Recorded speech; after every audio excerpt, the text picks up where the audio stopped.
authorized the president to grant Indian tribes unsettled Western Prairie territory. They were uprooted from the southeast and told to move west on unsettled territories. Approximately 25% of the Indians were perished en route to the west. This trek was known as the Trail of Tears. In 1848, the Treaty of Guadalupe Hidalgo, ending the war between Mexico and U.S., was not honored.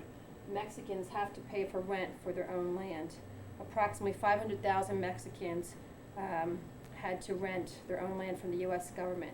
Also, that treaty promised that the Spanish language would become a language of the United States, and that was also not honored. In 1940, the Supreme Court rules that public schools can require all students to pledge allegiance to the flag regardless of their religious beliefs. This is a problem basically identifying the fact that religion is not really identified as a unique to the person, and it violates that right of their religious belief. In 1942, Japanese Americans were forced out of their homes and into assembly centers or temporary detention camps, and this was done after the war. Basically, my interpretation of that is because Japanese Americans were feared because of their differences and because we felt that they were a threat. So therefore, they were deported from their homes in the West. In 1996, even as recently as 1996, Americans can legally be fired from their jobs because of their sexual orientation, and this is in existence in 41 states. Okay.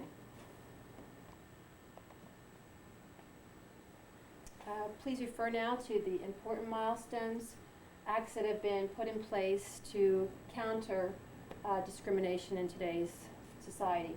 In 1963, the Equal Pay Act was established, which protects men and women who perform substantially equal work in the same establishment from sex-based wages discrimination.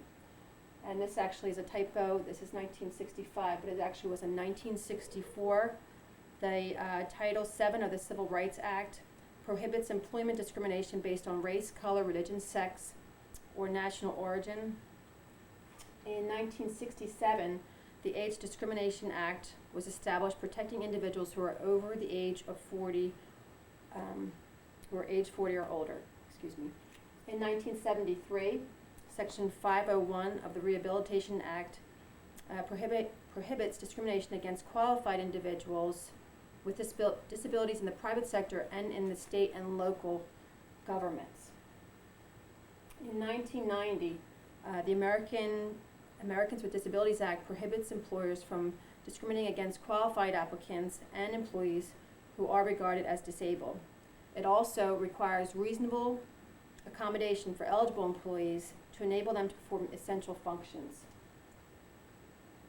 And in 1991, the Civil Rights Act was established, provides monetary damages in cases of intentional employment discrimination. Okay, if you'll please refer to dealing with discrimination. Affirmative action was developed as an active effort to improve employment or educational opportunities for members of minority groups and women. It is currently in existence today, and affirmative action has taken place in most places of employment. In some areas this still has not happened, but mostly everyone has adopted this policy. The EEOC is Equal Employment Opportunity Commission, is a government agency established in 1965 by the Title VII of the Civil Rights Act of 1964 to ensure equality of opportunity. It vigorously enforces federal legislation prohibiting discrimination in employment, particularly discrimination on the basis of race, sex, color, national origin, age, or disability. The federal laws that prohibit job discrimination are as follows. Title VII of the Civil Rights Act of 1964, the Equal Pay Act of 1963, Age Discrimination Act of 1967, Title I of the Americans with Disabilities Act of 1990, Section 501 of the Rehabilitation Act of 1973, and the recent Civil Rights Act of 1991. Okay. Excuse me. In the Webster's Collegiate The definition of discriminate is to make difference in treatment or favor on basis of other than individual merit. And I wanted to point that out because my summary from discrimination is that people are afraid of the differences in other individuals, therefore they discriminate based out of fear. And I think Martin Luther King said it best when he said success, recognition, and conformity are the bywords of the modern world where everyone seems to crave the anesthetizing security of being identified with the majority. Thank you.